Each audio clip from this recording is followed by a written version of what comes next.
Siempre con la columna del doctor Tati Maquivi, charlando un ratito. Es un gusto, como siempre, que venga Tati, que estemos ahí. Aparte, preguntándole de cositas que por ahí está bueno que él con su experiencia que nos pueda explicar, ¿no? Que siempre, yo siempre digo que es tipo maestro, ¿viste? Que nos va explicando, nos va contando un poquito de cosas que por ahí uno no le entiende. Así que ahora le vamos a preguntar algunos datos. Primero te damos los buenos días, Tati, gracias por venir un ratito también. En un día hermoso que está hoy. Sí, un día espectacular. Espectacular. Bueno, se está acercando ya la primavera, así que me imagino vamos a ir acostumbrándonos a tener más sol. Disfrutando. Hace frío a la mañana. ¿Cuál es tu temporada que te gusta? O sea, todo tiene su encanto. Yo soy los 4 climas, ¿no? Los 4 climas, ¿no? Sí, puedo. ¿Te adaptás?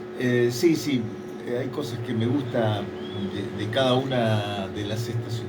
También claro. Eso hasta incluye el invierno, incluye el otoño, bien. La primavera, el verano.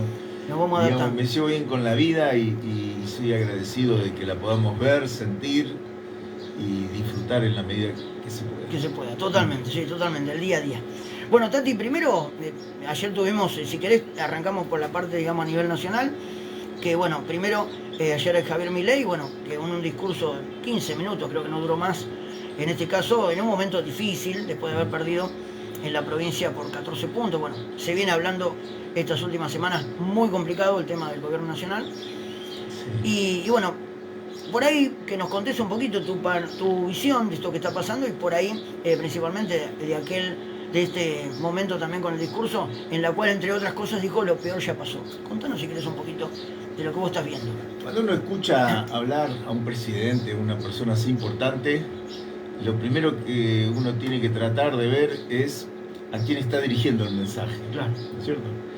Eso significa, a veces se dirige al mercado, porque está la preocupación de que si toma o pierde el control de las variables de la economía, y esto puede generar un conflicto o acelerar un conflicto económico de significación. Entonces, a veces, cuando uno habla del mercado, estamos hablando de las empresas, de quienes tienen que invertir mucho dinero, de los bancos, que miran y tratan de interpretar qué es lo que va a pasar en el país, para ver si conviene seguir invirtiendo, si conviene retraerse, si conviene comprar, si conviene vender.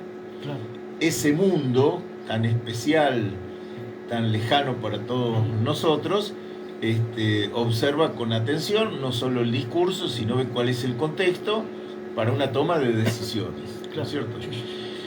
Y otras veces lo que se habla es al electorado, digamos, al ciudadano de a pie, al ciudadano común, tratando de estimularlo, tratando de generar una cercanía, tratando de no perder la confianza o de mantener la confianza según la situación. El mensaje de Milei tiene varias cosas que uno pudiera tomar como conclusión. Claro. Primero, hablar del presupuesto es como no hablar de nada, porque un presupuesto, como dice la palabra, ¿no? Es el presupuesto. Significa que el pre es antes. Claro, sí. Lo que yo supongo que voy a recaudar e invertir durante el año siguiente. Claro. Es decir, la palabra te lo dice, presupuesto. Supongo que voy a recaudar tanto y que ese dinero lo voy a gastar de tal y cual manera. Nunca se cumple. Claro. Nunca se cumple. Seguro que no. Pero además, para saber qué cosas contempla y si uno está a favor, está en contra, te gusta o no te gusta, debieron pasar dos cosas. Uno, que uno conociese puntualmente si eso implica aumento o no de impuestos y si esa recaudación se va a gastar en cosas que uno considere que son las apropiadas o las convenientes. Claro. Lo cual hace que uno, con una presentación de 15 minutos, solo pueda entender que es una presentación formal y que reclama de muchos días subsiguientes, donde quienes están con la tarea de analizar el presupuesto nos empiecen a sacar la información y decir, mirá, va a invertir en tal cosa y esto está bien, va a invertir en tal cosa y ese dinero no va a alcanzar porque se supone que el gasto es de tanto y le va a destinar tanto. Conclusión, es medio por la galería, como se suele decir, hacer una insinuación en 15 minutos donde él trató, para mí, de amortiguar el impacto electoral. ¿Por qué? Primero, porque estaba dopado.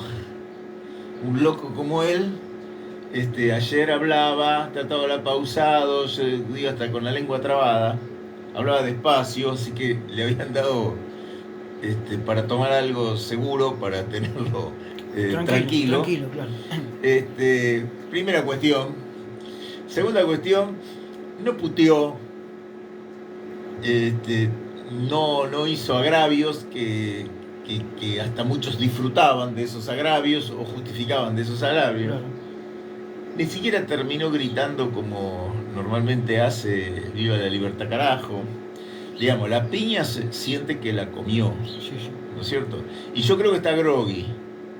Todavía no encuentra por dónde sostenerse, por dónde hacerse fuerte, porque ¿cuál era el valor de él? Era decir, yo estoy haciendo acá lo que a mí se me antoja, no me importa ni los gobernadores, no me importa si le saco dinero a los jubilados o a la salud, la gente a mí me responde, la gente a mí me sigue, no me importan los dirigentes, yo y los votos que yo consigo me permiten hacer lo que se me antoje y encima te puteo. Claro. ¿No es cierto? Esa era la forma en que él se venía manejando. Totalmente. Ayer ya no puteó. Ayer este mensaje que trataba de decir voy a aumentar a jubilados, voy a aumentar a los discapacitados, voy a aumentar a educación, que lo insinuó, tiró algunos números. Ese es un mensaje para la gente, no es para los mercados. ¿Cierto? Es decir que todavía yo creo que está groggy, está tratando de ver como esos boxeadores que en una van de paliza en un round y en el otro tratan de recuperar el aire, de cambiar el aire, que te caminan un poco por todo el ring tratando de reponerse. Claro, claro. Yo creo que está caminando el ring, pone la derecha lejos para que no haya un cuerpo a cuerpo, ganando tiempo. Conclusión, uno lo que hace en un mensaje como el de ayer es minimizar las consecuencias de lo que dijo. Primero, con los valores que dio, que el 8% va a aumentar esto y que el 5% del otro. Vos pensás que con además lo dijo, por encima de la inflación o lo que sea, son montos que son menores probablemente a los que actualmente destina. Porque si vos pensás que el presupuesto es para el año siguiente, para el transcurrir de todo el año, con una inflación del 2-3%, vos estás en cualquiera de todos los escenarios en una inflación 12 meses del año. Si es del 2%, tenés 24, entre 24 30%. Y ya hizo recortes terribles a la educación, a la salud. Es decir que ni siquiera vuelve a los valores anteriores. Conclusión, esto no hay que tomarlo como un dato, sino como una intención de mostrarse más cercano, y habrá que abrir ese paquete del presupuesto para ver exactamente qué es lo que hay adentro. Lo que anunció ayer es menos que lo que hay.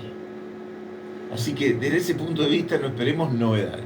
Y algunas cosas están anticipadas, como por ejemplo el aumento de los discapacitados. Dice que no lo van a vetar, pero que lo van a supeditar a que existan los recursos. Es como si vos decís, venís a cobrar una deuda y yo te digo, te reconozco la deuda, pero te voy a pagar cuando pueda. Entonces, los efectos prácticos, que es lo que se necesitan, no van a estar. Conclusión, no tomemos expectativa de eso, pero sí hay luces de alarma, de mucha alarma, porque el endeudamiento es lo que ha hecho sobrevivir este gobierno, donde nadie quiso ir mirándolo en la medida que iba ocurriendo. Es un gobierno con un país que no produce nada, que destruyó la inversión empresarial, la pequeña empresa y el trabajador, lo destruyó, ¿no es cierto? Porque lo llena de cosas importadas, la industria nacional está absolutamente Habría una importación, sí, destruida, sí, ¿no? Totalmente. No tienen ningún límite de traer cualquier cosa de afuera, y el tipo que quiere trabajar o producir acá efectivamente no lo puede hacer. Claro. El dólar ya no saben cómo hacer para bajarlo, y ha cometido una serie de errores, ¿no? Él, cuando tomó medidas hace algún tiempo, que puso que el dólar no va a pasar de tanto, ni va a estar por debajo de tanto, esa brecha, el país no tiene reservas. Entonces, cuando el dólar está bajo, lo lógico es que el país compre dólar. ¿Por qué? Porque el país tiene que devolver plata que está prestada. Exactamente. Y este gobierno se ha mantenido con dinero prestado.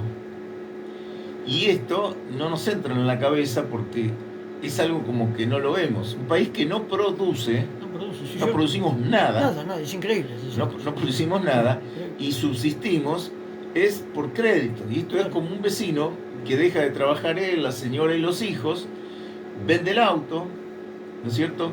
Y tiene ese dinero y parece que sigue con su nivel de vida normal. Sí, después ya no se endeudó Macri en ese momento, y otros 20.000 que se tomó por eso, este gobierno. saca otro crédito en el banco y todo parece que marcha normal, no está produciendo, sigue el mismo ritmo de gasto, pero lo que está haciendo es endeudarse.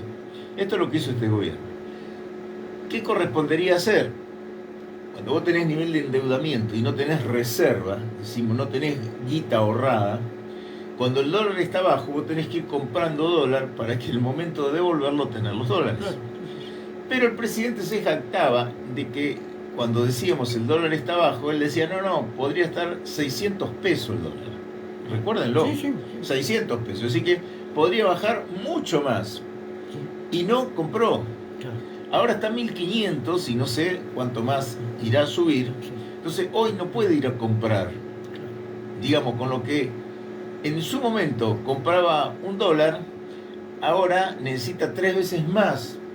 Entonces no va a tener el dinero para enfrentar los pagos, los vencimientos de esos créditos. El año que viene hay que pagar 17.000 millones de dólares. Entonces, vos, para enfrentar esa deuda o para refinanciar esa deuda o lo que vayas a hacer, tenés que, si no vas a pagar todo, pagar una parte, renegociar, y tenés que acumular recursos, reservas. Claro, sí. No lo ha hecho. Entonces ese control lo perdió.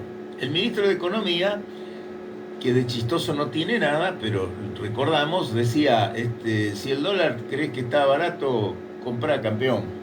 Sí.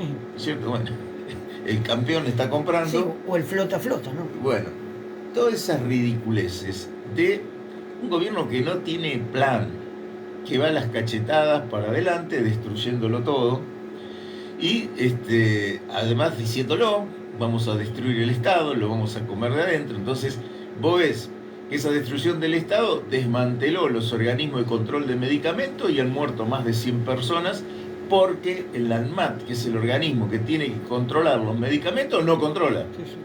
Sí. La Casa de la Moneda, que es la que imprime el pasaporte, que imprime las patentes de los autos. Bueno, vos ves que los autos andan con patentes de papel porque ni siquiera pueden fabricar la patente de chapa. Totalmente. Que los documentos más importantes, como es un pasaporte, ni siquiera los han podido hacer bien. ¿Por qué? Porque desmantelan los organismos de control. Claro. Y la gente ahora que tenía pasaporte, y que un pasaporte vale 150.000 pesos para aquel que puede viajar, ¿no? Porque tiene que viajar. Tiene que viajar. Sí, claro. Lo tiene que hacer de nuevo, y todo el engorro que eso le significa, pero estás viendo que ese desmantelamiento del Estado está llevando a el dejar de funcionar. La Casa de la Moneda de Argentina tenía prestigio internacional, porque ahí se hacen los billetes, el dinero se fabrica. Totalmente.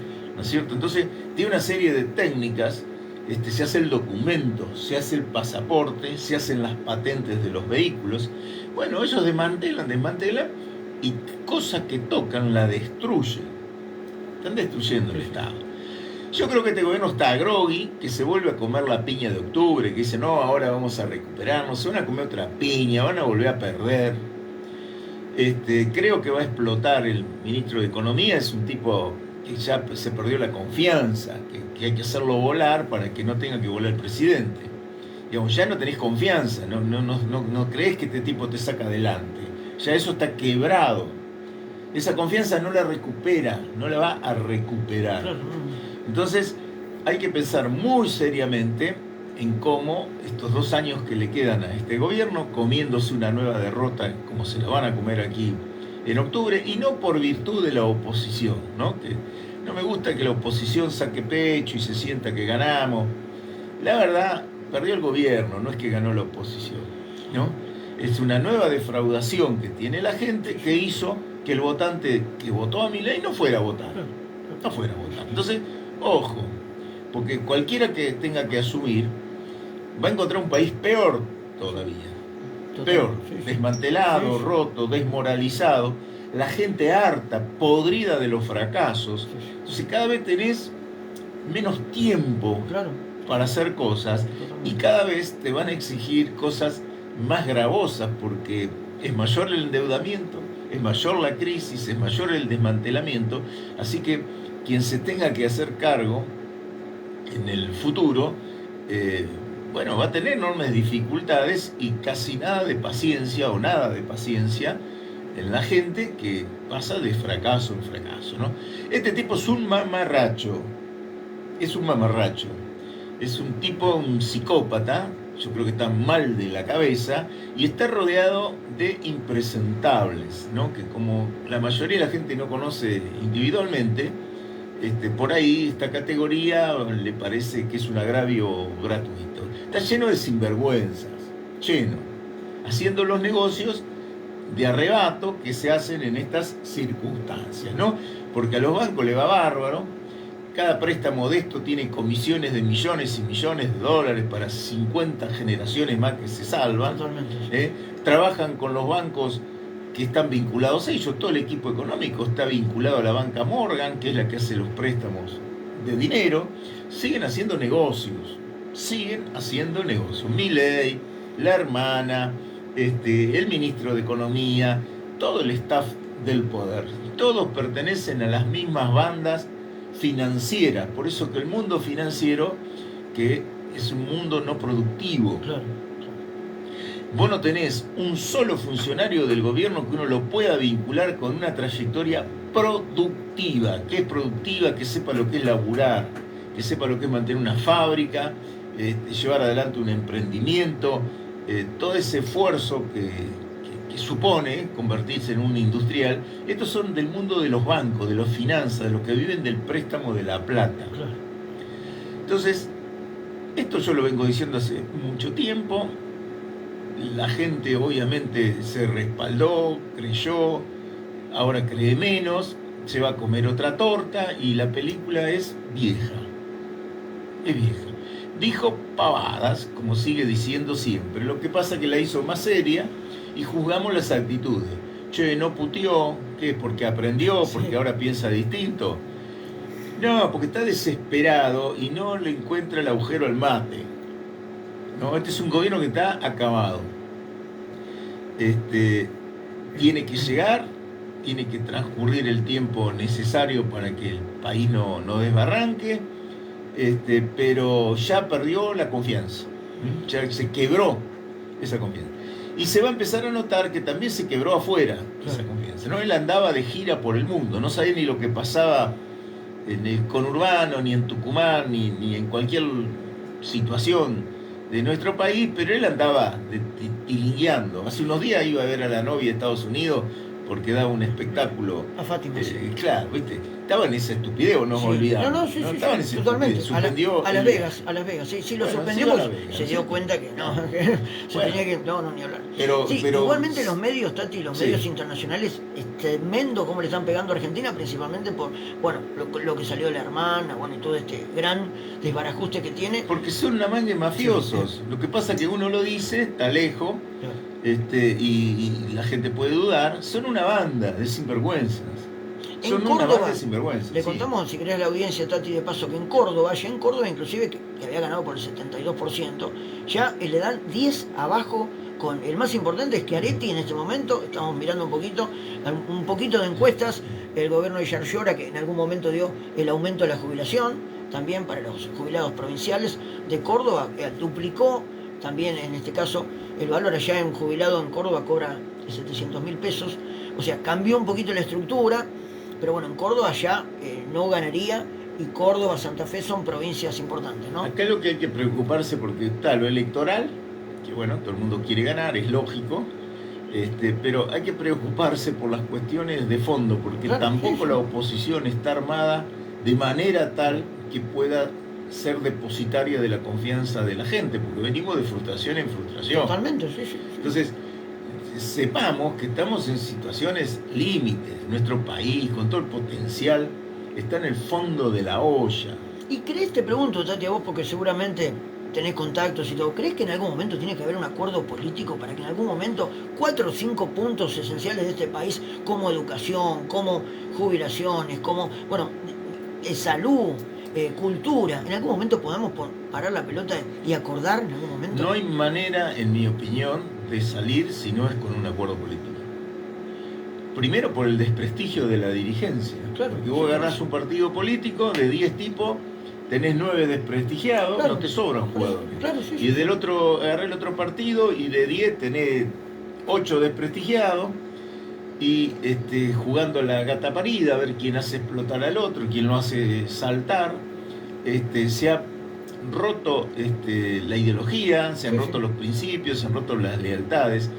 Acá va a haber que juntar la buena gente contra la mala gente, ¿no es cierto? Y tener una mirada en esa dirección. Mirá. Y un proyecto y un plan, no hay plan, no hay nada. Mañana creo... Sí, contanos un poquito lo de mañana. No, voy a tener la oportunidad de almorzar con Dualde, ¿no? Estamos hablando de Eduardo Dualde. Eduardo, que fue presidente, ¿no? Él sacó un libro hace algún tiempito que se llama La salida del infierno o algo así. Sí. Son los 120 días de cuando él se tuvo que hacer cargo de la presidencia. Claro. Eso, para recordarle a la gente, fue en un momento, si querés lo recordamos, ese momento cortito, eso se va en este caso el gobierno de Alfonsín. No, de Menem, ¿no? Estaba de la Rúa. De la Rúa, perdón. La crisis del gobierno de la Rúa. Hubo tantas crisis que claro, de la Rúa, tenías razón. Muchas. Perdón.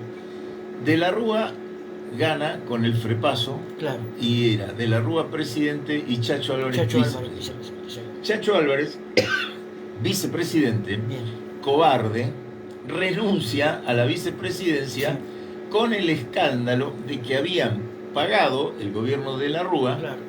Le habían pagado a los senadores para que voten la ley de reforma laboral. Exactamente. La famosa Banelco. La Banelco, sí, ahí me acuerdo. El cobarde, que estaba puesto ahí para resolver los problemas, huyó.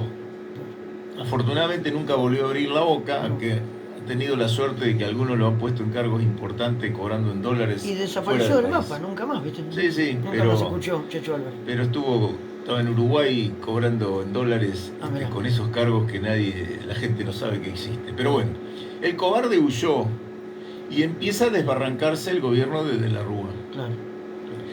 Cuando termina de desbarrancarse, que entra en crisis, que hace un discurso tranquilamente podríamos compararlo con el que hizo ayer Milei, que dijo el blindaje, acuérdense, estamos blindados porque tomamos un préstamo y la economía está blindada y bueno, estaba roto por todos lados, termina la gente sobre Plaza de Mayo, el gobierno de la Rúa mata 30 y pico de personas en la plaza, que si hubiera hecho el peronismo estaríamos todos colgados ni hablar.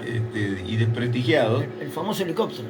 Bueno, por eso se va en helicóptero, pero deja 30 y pico de muertos en Plaza de Mayo. 34, ¿no? Si no, bueno. No digo mal. Eso genera una crisis que se agudiza porque no había vicepresidente. Claro. Porque si hubiera el cobarde de Chacho Álvarez no hubiera renunciado, se va de la Rúa, queda el vicepresidente. Claro. Entonces se entra en funcionamiento lo que se llama la ley de acefalía. ¿Qué pasa si falta el presidente? ¿Qué pasa si pasa el vice? Claro. Bueno, conclusión, se termina en una asamblea legislativa claro. donde tenían que elegir a un argentino que se hiciese cargo de este despelote. En el medio pasan 5 presidentes. Claro, sí, me acuerdo. Asume en el orden de los cargos que tenía, el presidente del Senado, el presidente provisorio del Senado, el presidente de la Cámara de Diputados, y todos van renunciando, claro, ¿no? Sí. Puerta, me acuerdo, Entre Ríos. Camaño, bueno, Rodríguez Sá, todos era de tamaña crisis que no duraban, no alcanzaban ni a sentarse. Te pregunto siempre como anecdótico, al firmar de presidente, ¿quedan también con jubilación para toda la vida eso? Sí. ¿Por más que hayan estado 2 días de presidente? Sí. La ley, por el solo hecho de ser electo presidente, bueno... ¿Jubilados para toda la vida? Sí, se jubilan como presidente de la República. Pero, Lo cierto del caso que... Pregunto, una anécdota, ¿no? Claro. Son detalles, ¿no? De nuestra democracia, sí. Lo cierto es que... ¿qué había pasado? En la provincia de Buenos Aires se había hecho una elección para elegir senadores, una de medio término. Claro. Y había encabezado y había ganado a senador nacional en la provincia de Buenos Aires Eduardo Duhalde. Entonces, se consideró que ante toda esta crisis, claro, y no teniendo una persona legitimada para que el gobierno se pueda encarrilar, se dan vuelta y dicen, bueno, lo más cercano que tenemos es la elección de la provincia de Buenos Aires. Hay un hombre legitimado, al menos por una elección reciente, claro, que ganó, es un tipo que tiene trayectoria, está acreditado, bueno, van por Duhalde, claro, ¿no? Pero esto hay que tenerlo presente, había ganado la elección provincial, claro, sí, como senador nacional. Bien. Se dan una serie de circunstancias a las cuales fue decisiva la posición de Alfonsín, que fue quien propuso, avaló y hasta se ocupó de llamarlo para que aceptase. Claro, en ese momento el radicalismo estaba firme, o por lo menos era más radicalismo y peronismo, ¿no? Ahora hay un montón de coaliciones. Claro, pero además el radicalismo era el partido que estaba en el gobierno. Claro, de la Rúa, totalmente. ¿no es cierto? Y el radicalismo había apoyado, habían hecho un frente con el Frepaso. Claro. ¿No es cierto? Así que tenía ese aval. ¿Qué planteó Duhalde? Dice, bueno, yo agarro con una condición, que sea un gobierno integrado por las demás fuerzas políticas. Bien. Y así se hizo. Entonces, Alfonsín designó, le pidió Duhalde que le acerque nombres para integrar el gabinete. Hicieron un gabinete conjunto. Jauna Arenas, que era un hombre del radicalismo, fue ministro de Defensa. El ministro de Justicia también lo puso el radicalismo, no me sale en este momento el nombre, un tipo, bueno, de mucho prestigio y trayectoria en el radicalismo. Bueno, así fue integrando, llamó a los sectores del trabajo, que es algo que Duhalde siempre hacía. En el Banco Provincia, por ejemplo, los directores respondían uno al sector agropecuario, el otro al sector industrial, tenía ese grado de integración, ¿no? Sí. En el área de producción pusieron también un empresario, bueno, armó un equipo, llamó a la iglesia para atender las problemáticas sociales que eran terribles, y se generó un equipo de circunstancia. La baña en economía. La baña en economía, bueno, fue nucleando un conjunto de gente que le pusieron el pecho, que fue difícil, fue complicado, y que en un año y pico lograron reencauzar. Claro. Pero fue un año y pico donde se tiraba para adelante. Claro. ¿no es cierto? Con una crisis mucho más profunda que lo que estamos viendo ahora.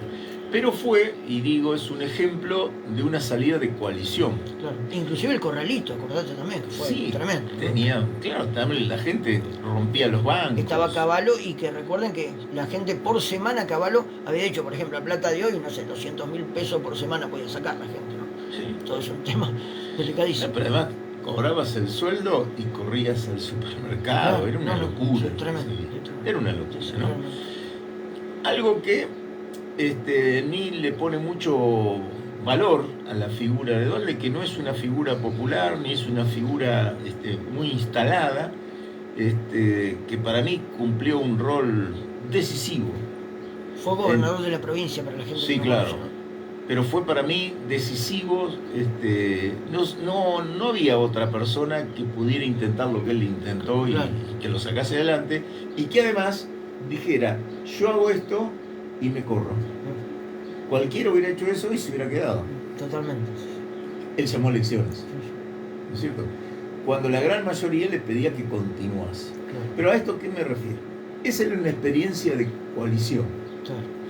Hoy, con el grado de desprestigio y de ruptura social y de confrontación que hay, yo creo que el modo que se tendría que intentar es algo parecido a eso, ¿no es cierto? No exactamente igual, Claro. pero sí parecido. Por eso que yo miro con interés, no sé en qué irá a desembocar, la pueden sacar adelante o pueden chocarla, estas espacio que se está armando entre 6 gobernadores, ¿no? Eran 5, 4, ahora son 6 y probablemente sean 8. Provincias Unidas estamos hablando, ¿no? Que es este espacio de Provincias Unidas, que me parece que puede ser una alternativa interesante. ¿Por qué? Porque hay gobernadores de distintos signos políticos. Hay peronistas como el gobernador de Córdoba, hay radicales como el gobernador de Santa Fe, Corrientes, Valdés, ¿no? bueno, Valdés en Corrientes, Chubut, Jujuy, distintas corrientes que están juntándose, y de ahí tendría que salir un plan nacional, Claro. ¿no es cierto? Que no sea producto del tironeo de una fuerza política, porque la crisis es grave y yo lamentablemente pienso que se va a agravar más Sí. todavía, ¿no? Igualmente, esto lo cuento yo, basado en todo lo que contó Tati, que está buenísimo, Tati, que recrece ese momento con Duhalde, ¿no? Pero en este momento, a diferencia en aquel momento que Checho Álvarez había renunciado, ahora está Victoria Villarroel, ¿no? Que de golpe uno la ve totalmente distanciada con el gobierno, y que ha recorrido, inclusive está recorriendo provincias, ¿no?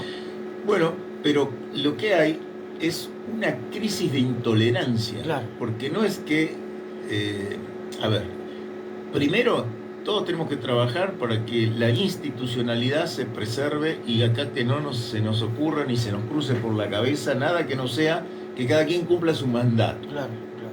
Tenemos que ser respetuosos. Sí, no, totalmente, la democracia.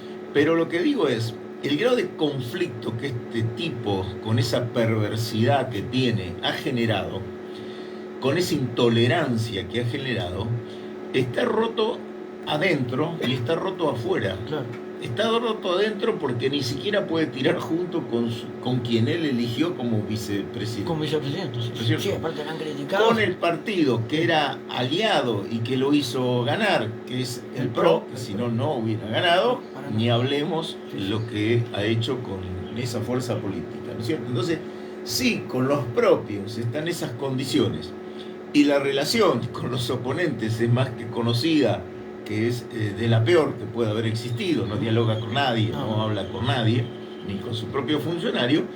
El problema se agrava, porque uno a lo largo de tantos años ha visto que muchas veces no sale ni trasciende, pero que hay un diálogo que va y viene por debajo. Sí. Podemos pensar distinto, ¿no ideológicamente, sí. Pero bueno. Y entonces que hay algunos acuerdos, que hay algunas discusiones.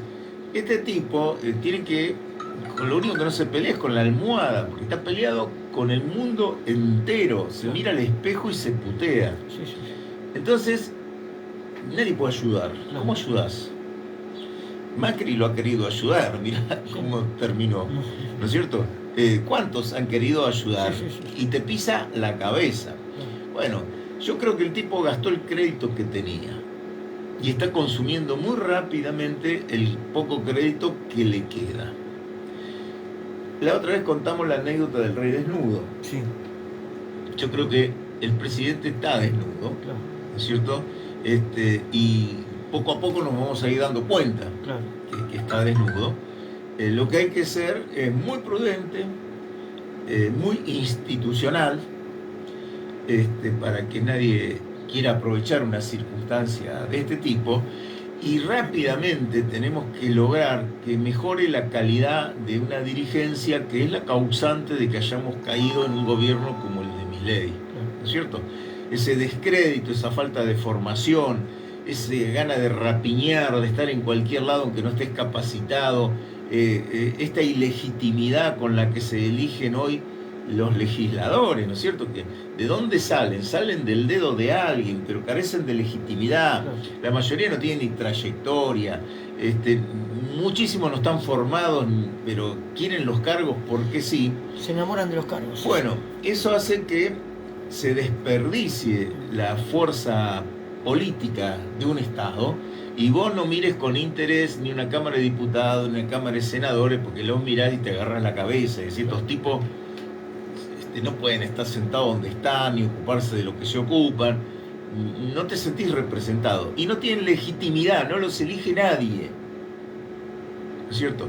Si nosotros no rompemos este círculo vicioso y acomodaticio, estamos dañando y destruyendo la política. Más no se le puede romper a esto, y no es tan difícil darse cuenta. Claro. Lo complicado es que el que llega a determinado grado se atornilla, quiere los propios, impide el acercamiento de cualquier otro, al que discute lo quieren afuera, ¿no es cierto? Entonces venimos, acá se reúne, no sé, Cristina, Massa y no sé quién más, y dicen estos son los jugadores, estos son los diputados, estos son los senadores y hasta en muchos lugares los concejales. Claro. Eso es una porquería de lista. Se reúnen los radicales y no saben ni a quién diablo poner porque le han desaparecido todo, y hacen también una lista de dos, otra porquería de lista. Entonces son todas listas ilegítimas porque no están ni han salido del proceso de gestación de un dirigente político. Son ineptos, no están formados, no tienen legitimidad, la trayectoria es de ocupar cargos mientras los señala el dedo, no tienen vergüenza y son improductivos. Decime si te has visto una ley, algo de interés que nazca desde estos ámbitos. Decime si has visto transitar un legislador por Dolores, por Castelli, por el lugar donde sea, tratando de dar una mano, de colaborar, de traer una idea, de gestionarte algo. Ni sabemos quiénes son. Sí, no, la verdad. ¿No es cierto? Entonces, esto deslegitima la política. Antes por ahí aparecían antes de la elección, ahora ya ni eso. Ni siquiera eso. Ni Pero siquiera eso. Bueno, pero ese proceso genera las posibilidades de que tengamos una dirigencia deslegitimada en general, porque si uno trata de poner el acento a la oposición, pero no se mira para adentro, estamos sonados. El problema es general. Entonces se necesita revitalizar la política. Yo creo que hay que volver a un mecanismo de elecciones internas, claro, o alguna metodología. Entonces si vos competís y ganaste, listo, hermano, claro, ¿qué querés que diga yo? Ahora, yo no te puedo reconocer a cualquier pajarito que anda acá y viene con la chapa de que es no sé qué cargo. Digo, vos sos un tipo de cuarta, ¿quién te puso acá? Claro. ¿Qué sabes? ¿Qué hiciste? ¿No es cierto? ¿Qué estás gestionando? Claro. ¿Por qué te voy a tener que asignar alguna valoración cuando estás puesto a dedo? Entonces se pierde el respeto también, porque está lleno de tipos mediocres. Sí, inclusive recordemos en algún momento cuando hablaba de la casta del mismo Javier Milei, el presidente, que hablaba de los diputados, de los senadores, de la cantidad de asesores que tienen, que son impresionantes la cantidad de sueldo que tienen, y nunca fue contra ellos, fue contra los más débiles. Lo que pasa es que además la gente no conoce todo. Claro. Pero vos tenés, Milei cobraba $3.000 por mes en la provincia de Buenos Aires, en el gobierno de Scioli. Claro. $3.000. ¿Qué hacía? Nada, ñoqui total, pero cobraba $3.000 del banco de la provincia. Ahora, ¿esto cuánto lo saben? Lo saben 4 tipos. Claro. No lo sabe nadie, ¿no? Entonces ahora uno dice, che, ¿qué hace Scioli ahí? Claro, sí. Está cobrando la que por anticipado pagó. Claro. El ministro del Interior, que acaba de asumir, Catalano, también estaba en el Banco Provincia. Claro. Y Franco también. De Scioli. Y Y Franco también fue era presidente. presidente del banco, de la Banco provincia. Entonces cuando mira eso es la casta. Claro, claro.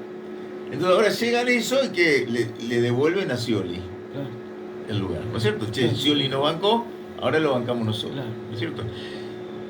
Todos estos detalles que te enojan Sí, sí. tampoco son conocidos. Claro. Y Totalmente. que uno podría ser Y Franco, que pasó por todos los gobiernos, hace 40 años vive el Estado, ¿no? como casi todos, Fue sí, y no, funcionario de por Alberto. eso no es uno de los mejorcitos. Claro, no. Es uno de los mejorcitos. Bueno, Tati, mirá, yo primero, como siempre, está bueno esto, recrear un poquito, tocar un poquito panoramas de dónde venimos, ¿no? Para llegar a este momento, ¿no? Pero mañana va a haber una movilización muy grande en todo el país. Y principalmente, quiero que le contestes a nuestra audiencia y agradecerte por eso siempre que nos explicás el tema del veto, cómo se lleva, porque muchos hablan del veto, qué pasa ¿Qué con es el el veto? El veto sí, el veto no. Contame un poquito, ¿no? Que no es el veto con B corta, el amigo B larga, perdón, que conocemos, ¿no? Este es el veto con B corta. Bueno, el veto es un instrumento que tiene el titular del Poder Ejecutivo, que es el presidente. Bien, sí, sí.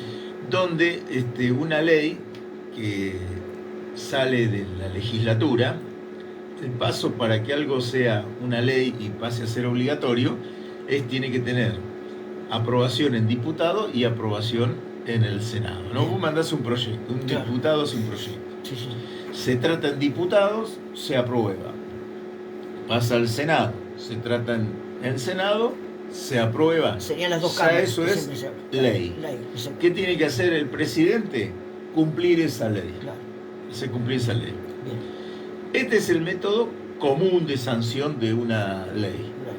El proyecto de ley lo puede mandar también el Ejecutivo, pero lo tiene que mandar a diputado Siempre o a las dos senador cámaras, y siempre siempre las dos. tiene que pasar por las dos cámaras y siempre tiene que ser aprobado. Claro. Una vez que es aprobado, no hay tutía, hay que aplicarlo sí Claro. o sí. Claro.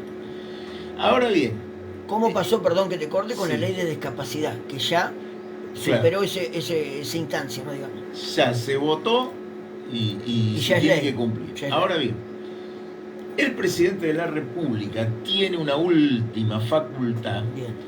que si entiende que esa ley es inconveniente y como ya fue votada en diputados y en senadores, puede utilizar lo que se denomina el veto. Veta la ley y eso no es que quede automáticamente sin efecto, sino que obliga a una segunda pasada Ah, mira, claro. por ambas cámaras. Claro. ¿No es cierto? El presidente O sea, dice... tiene que volver a pasar por tiene que diputados volver a y pasar. senadores. Sí. Bien. Pero en este caso Sí. reclama no una simple mayoría, Bien. que es lo que se necesita para una ley, que haya un voto más Claro. por el sí que por el no, Claro. sale. Claro. Sino una mayoría especial, Bien. que es de 2/3 de los presentes Claro. de cada una de las dos cámaras. Claro. Es decir, que es una situación de alta complejidad. El presidente dice, esto por tal y cual motivo es inconveniente, no lo quiero aplicar, podría generar tal o cual consecuencia, Claro. lo veto y obligo a que diputados y senadores se dé una nueva discusión. Claro. Pero como se considera que esto es algo muy especial, muy excepcional, Claro. para que pase a ser obligatorio para que el presidente lo aplique, se va a exigir ya no una mayoría simple, sino lo que se llama mayoría especial. 2/3 de los diputados presentes en esa sesión tienen que insistir, lo que se llama la insistencia en el veto. Claro. ¿Qué es la insistencia en el veto? Yo me mantengo en que esa ley tiene que ser aplicada, no cambio el sentido de mi voto, insisto en el veto. Si esto es así, se consigue los 2/3, pasa a la otra cámara, sucede lo mismo. Si no se logran los 2/3, el veto prospera. Claro. Ese es el mecanismo. Obviamente esto trae por detrás una operación, Sí. donde el Bueno, presidente mientras, que sea, claro, mientras tanto les cuento que el gobierno en esta semana, bueno, arregló con 4 gobernadores, ¿no? Que aparentemente bueno, le va a quitar el tema de los ATN, que después no tenés que contar qué es el ATN. Sí. También que mucha gente por ahí vamos escuchando y aprendiendo términos, ¿no? Pero es un tema. Claro, por eso digo que el presidente entonces tiene que buscar influenciar para que no se logre esa mayoría, y entonces ¿qué hace? Con alguno arreglan que falte, con el otro dice, che, vos que me estabas pidiendo, no sé, una terminal de ómnibus para tu pueblo, te la doy, pero votá en sentido contrario. El otro, digamos, según el personaje y la dinámica de esa relación, un gobernador que está detrás de una obra le dice, bueno, te voy a dar este dinero para la obra, pero necesito que estos diputados o tus senadores que voten así. Claro. ¿Por qué? Porque los senadores, recordemos, que normalmente son 3 por cada provincia. 2 por el oficialismo, el que gana la elección, y 1 por la oposición. Esos 2 que pone cada provincia normalmente son las manos derechas del gobernador. Las herramientas del gobernador. Claro. Entonces, tienen mucha influencia en lo que va a votar un senador y también en los diputados, porque bueno, ¿quién hace las listas de diputados y de senadores? Están hechas a dedo. Es lo que yo acabo de decir recién. Totalmente. No tienen independencia de voto, son empleados. Entonces, en el carácter de empleado le bajan la orden como empleado para seguir en el carrito, no importa si es conveniente, cuál es la verdad, toman una posición u otra. Es decir que en estas horas se baja a trabajar la modificación del voto. Y lo que comentaba esto de los ATNs, ATN es una sigla, es asistencia, son fondos que se votan en el presupuesto para asistencias técnicas, o son excusas de disponer dinero por fuera de las obras presupuestadas para atender determinadas emergencias o situaciones, ¿no? Entonces, es como un subsidio, por decirlo de alguna manera, que lo tiene el gobierno nacional. Aparte entonces, de la coparticipación, ¿no? Claro. Es un fondo especial para ATN.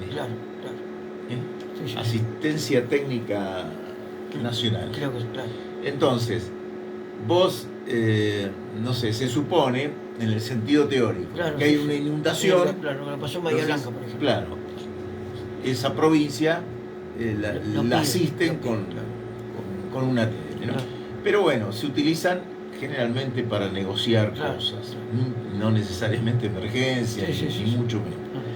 Entonces esos fondos son muy grandes, son muy importantes y son los que se utilizan en estas negociaciones. Che, retírame los votos, yo te mando un ATN de tanto, de cuánto, o 2 o 5, lo que sea. Entonces, eso generalmente se le da a los amigos y se le quita a los que no son amigos, a los que te acompañan y no se lo das. Es muy arbitrario, es absolutamente arbitrario. Eso sí. Bueno, Tati, yo como siempre me encanta todas estas explicaciones. Acá hacemos como un curso un curso de diferentes cositas. Pero bueno, si querés contame un poquito lo que pasó ayer. Volvemos a Dolores, a nuestra querida ciudad de Dolores, acá el primer pueblo patrio. Bueno, ayer fue el Día de la Patrona, que vivimos, la verdad, una tarde hermosa, realmente, con la orquesta musical, bueno, la verdad, con el momento tan lindo que vivimos. Contanos un poquito cómo lo viviste vos, porque creo que fue muy importante, aparte con mucha capacidad y mucha cantidad de gente, ¿no? Bueno, todos sabemos que el 15 de septiembre es el Día de la Virgen Nuestra Señora de los Dolores. Está consagrado, cada santo tiene un determinado día. Y los 15 de septiembre se conmemora la festividad de la Virgen que da nombre a la ciudad. Así que en torno a esta celebración es tradicional que se hiciese una procesión y una misa, que desde hace ya unos cuantos años, yo creo que desde que hicimos la ermita de la Virgen de los Dolores en el parque, la procesión se inicia en el Parque Libre del Sur hacia la iglesia. Antes se hacía siempre la procesión, por ahí se daba vuelta por Plaza Castelli, Plaza Moreno, se hacía algún recorrido, otras veces de la iglesia Sagrado Corazón en la estación hasta el centro, pero desde hace unos cuantos años se toma como punto de partida el Parque Libre del Sur, donde tiene esa representación la Virgen. Que fue un desarrollo en tu gestión en ese momento. Sí, ¿no? ¿Qué se hizo? claro. Desde que se hizo esa obra, se la toman un poco como referencia, eso lo dispone la iglesia misma. Claro, ¿cierto? claro. Lo que hace la municipalidad es sumarse, acompañar esta festividad, porque, bueno, por la significación y por algo que no pasa desapercibido, que es quien da nombre al pueblo. A nuestra ciudad. ¿Cierto? Claro. Más allá de la confesión religiosa de cada quien, tomamos el nombre de la Virgen, Nuestra Señora de los Dolores. En el día de ayer hubo un hecho especial, que fue la construcción por parte del municipio de una ermita, bueno, un monumento, como quiera llamársele, a Mamá Antula, que fue una mujer que ha sido reconocida por el Vaticano recientemente, en la época de Francisco, como santa, y pasó a ser la primer santa argentina. Bien. Esta mujer, que se llamaba María Antonia Figueroa, también de apellido, tenía, entre otras particularidades, el hecho de que ella consagró su vida y su misión a la Virgen Nuestra Señora de los Dolores. Así que tenemos ahí una ligazón. Claro. Que es una ligazón interesante, porque es la primer santa que era devota de la Virgen de los Dolores, que es la que da nombre a nuestra ciudad. Y además la hace el primer Papa argentino. Ah, mira, qué bárbaro. ¿No Todo tiene que ver con todo. Y además ella en su vida tenía una fuerte relación con la tarea que hacía de atención a la comunidad, donde hacían encuentros espirituales, lo que serían hoy los retiros espirituales, claro. Con muchos de los que formaron parte del primer gobierno patrio. Ah, mira.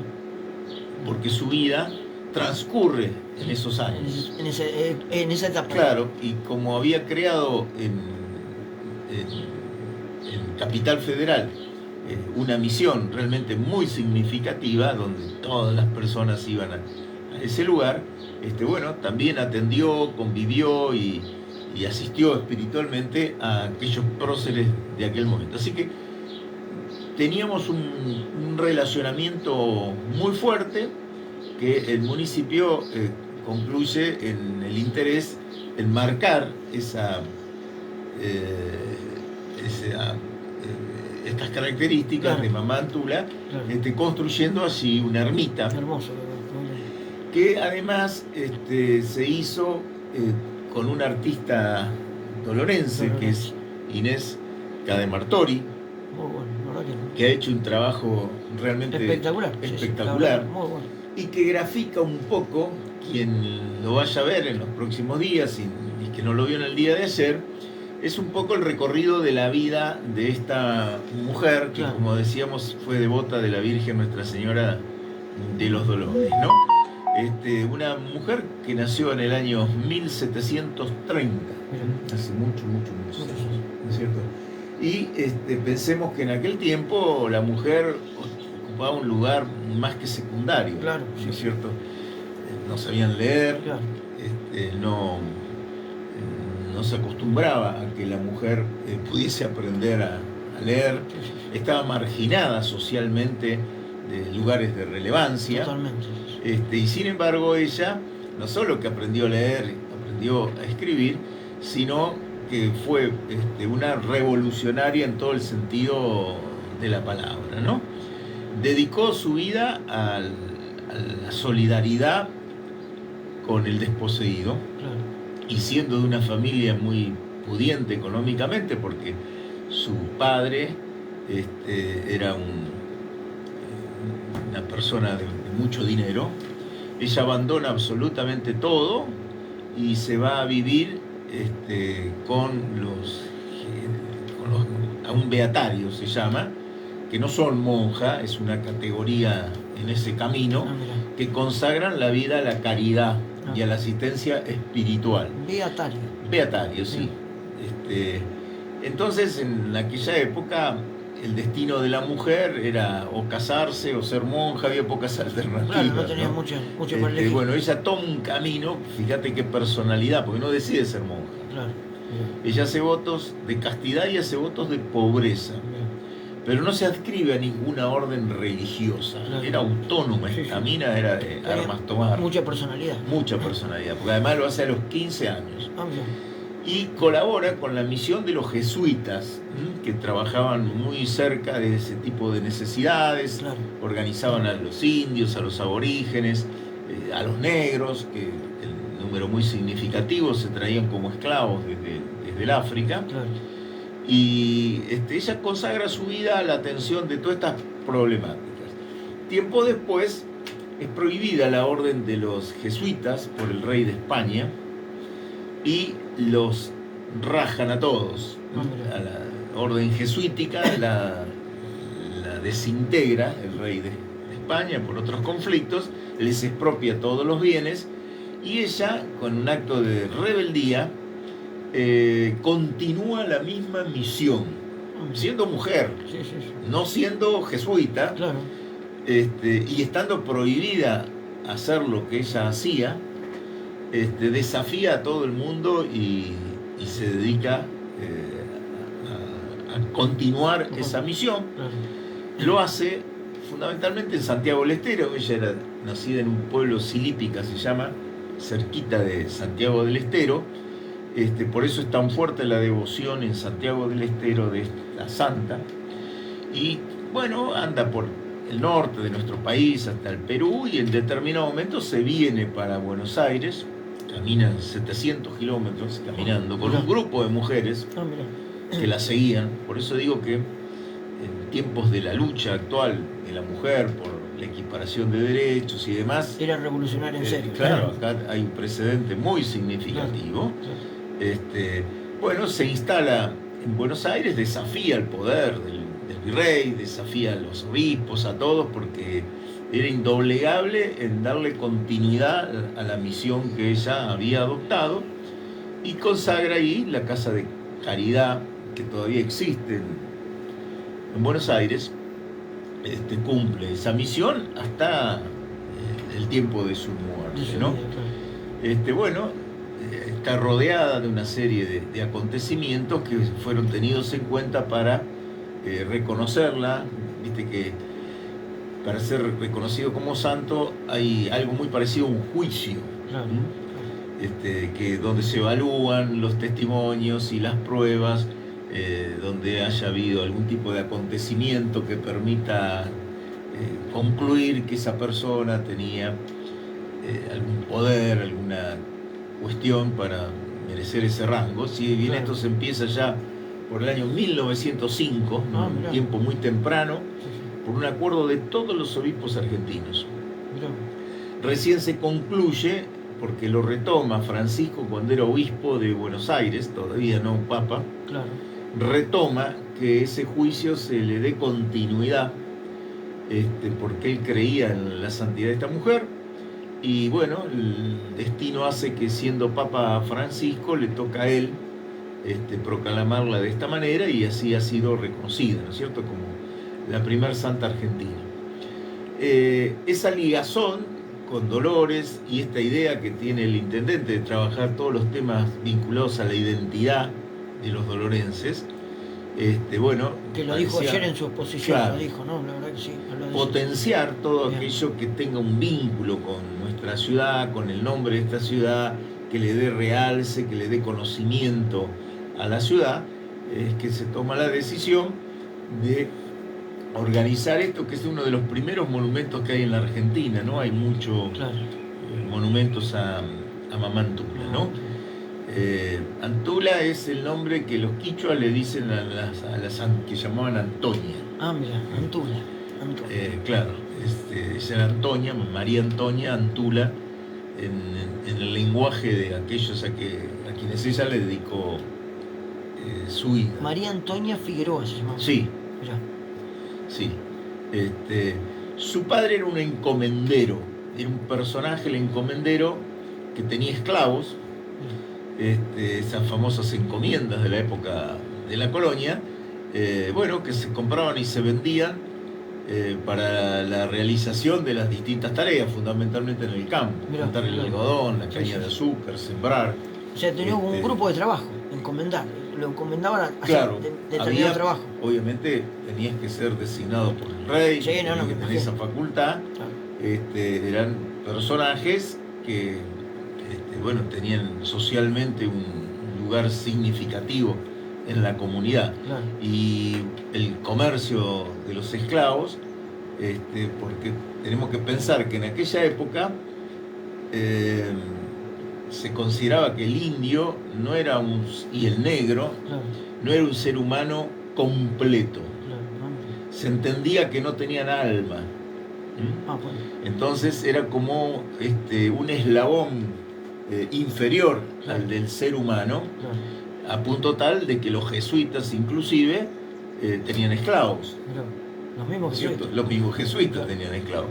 Y eso llegó hasta muy avanzado los tiempos. Belgrano tenía esclavos. Claro, claro. Y más allá de la abolición de la esclavitud en el año 1813 en nuestro país, claro, que fue uno de los pioneros en nuestro país en esos, durante mucho tiempo se siguieron. Claro. Ya era un hábito, era una costumbre y una consideración social. Hasta que de a poquito se fue perdiendo, ¿no? Pero... Sí, empezó con el tema de los nacidos, los nuevos, que nazcan a partir de determinada fecha. Claro. Pero bueno, estaba muy arraigado, claro, este tema, y era un comercio muy importante, ¿no? El 50% del negocio del comercio de aquella época era producto de la venta de esclavos. De la venta de esclavos, claro. Que llegaban de manera muy significativa. Después acá en la Argentina fueron muertos fundamentalmente en las guerras, se los ponían adelante. Claro, claro. Y entonces eso contribuyó mucho al exterminio de los negros, ¿cierto? Porque eran la línea primera que caía el frente de batalla, en combate, el frente de batalla, ¿no? Porque llegaron al puerto de Montevideo, que era desde donde venían, desde el África cruzaban, cruzaban en barcos que tardaban 90 días en llegar. La mitad moría en el camino, claro, porque venían con grillos en los pies, cepo en la cabeza. Tremendo. Y comían algún cereal salteado, en condiciones infrahumanas. Infrahumanas, totalmente. Pero al puerto de Montevideo llegaron 100.000 esclavos. 100.000. Todavía, digamos, Montevideo, digamos, Uruguay conserva todavía bastante gente de raza negra, sí, ni hablar lo que es Brasil. Claro, ¿cierto? Claro. Pero llegaban, se dedicaban el comercio, los portugueses, los españoles, los holandeses, a cazar en África, porque los cazaban como si fueran animales, y dedicados al negocio de los esclavos. Ella obviamente se oponía en esas actitudes inhumanas, por eso es que rechazó ese tipo de vida, y es más, a algunos los hacía escapar. ¿Y te acordás, Tati, cuando se veía la película de Kunta Kinte? Ah, sí. Esa película tan, bueno, yo me acuerdo que la vi, esas historias, ¿no? Estás hablando del blanco y negro en televisión. El blanco y negro. Pero bueno. Sí, que era la vida de un esclavo. ¿Te acordás? Pero bueno, un poco reflejando eso, pero es cierto, ¿no? Pensar que venimos de ahí. Y uno no se imagina la cantidad, cuántos... por ejemplo, ya estamos terminando toda la audiencia, pero bueno, se pone tan lindo esto charlando. ¿Cuánto imaginás qué cantidad de soldados tenía, inclusive en este caso los esclavos, los ejércitos de esa época? Bueno, depende, pero... Te pregunto, sí, más o menos que vos... No, pero vos, un digamos, de San Martín más o menos cruzó con 5.000 soldados. 5.000, claro. Como para que te des una idea. Sí, el cruce de la cordillera. Claro, pero guerras, como ejemplo, la vergonzante guerra que nosotros tuvimos con Paraguay, una alianza digamos, horrible, de estas cosas que te avergüenzan como argentino, fue una alianza que se hicimos con Brasil en contra de Paraguay. Era una de las primeras potencias de América. El desarrollo que tenía Paraguay era superior al resto de América. Y bueno, una alianza entre Argentina, Mitre, Sarmiento, también liberales. Sí, liberales. También liberales. Con Brasil, prácticamente se exterminó a los varones mayores de 14, 15 años en el Paraguay. Ah, mirá. Se los exterminó. Esto, Y los paraguayos lucharon heroicamente, entregaron su sangre hasta dentro de su propio territorio, no se rendían nunca. Y bueno, fue exterminada ahí miles y miles y miles, ¿no es cierto? Y esos ejércitos eran interminables, a punto tal de que muchos dicen que la valoración tan especial, esto por ahí es un cuento, pero lo cuento, claro, sí, aunque sí. sea un cuento, Claro. que dicen que la mujer paraguaya es tan cariñosa, es tan afectiva, es porque hay una tradición de que era difícil después la recomposición de las familias, Claro. porque no había hombres. Claro. Entonces dice que eso hizo que sea tan cariñosa. Mirá. Debe ser un cuento. Sí, debe ser un cuento. Pero pegan una historia. Claro, no, pero lo cierto es que se exterminó. Todo chico mayor de 13, 14 años fue al combate. Ah, mirá. Y fueron exterminados ese pueblo de guaraníes, Claro. que era la población. Bueno, acá tenemos la compañera que es de San Clemente del Tuyú. Sí, San Clemente. Tuyú es una palabra guaraní, porque los guaraní llegaban hasta acá. Ah, mirá. Tuyú quiere decir barro, lodo, Mirá. en guaraní. Bien, bueno. O si sos de San Clemente del Que hay muchos, hay muchos paraguayos. Santo Clemente, Hay muchos de paraguayos. la zona de... Sí, pero eso es producto de la construcción, claro, y de los últimos tiempos. Claro. No es de... Claro, no de aquella época, no. Sí, pero me refiero a todos esos pueblos guaraníes, Mirá. también fueron exterminados en estas luchas, ¿verdad? Pero, bueno, sí, fue una triste historia. Que la bandera se la devuelve Perón antes de morir. La bandera que se le toma en esa guerra estaba acá como trofeo de guerra. Ah, sí, mirá. Perón se engripa y probablemente muere como consecuencia del frío que toma cuando va a devolverle a los paraguayos la bandera que había sido tomada en aquellos combates. Ah, mirá, ¿no? ¿Sí? Poco antes de morir, ahí llovía, hacía mucho frío y él era una torpedera a cumplir con esta devolución de la bandera. Y creo que a partir de eso no se repone en su salud, ¿no? Pero fue poquito tiempo antes de la muerte de Perón, se devuelve la bandera, que bueno, era una humillación, ¿no es cierto? Es una vergüenza la guerra que hicimos. Casualmente hoy el presidente argentino está en Paraguay. Casualmente, ¿no? Mirá qué detalle, todo tiene que ver con todo. Pero bueno, qué linda historia, bueno, recordar todas estas cosas. Tati, como siempre, no sé si te queda algo más, pero bueno, la verdad que siempre nos encanta charlar y nos ponemos y bueno, yo creo que estaría las 24 horas hablando con Tati, porque siempre te saca tema. Sí.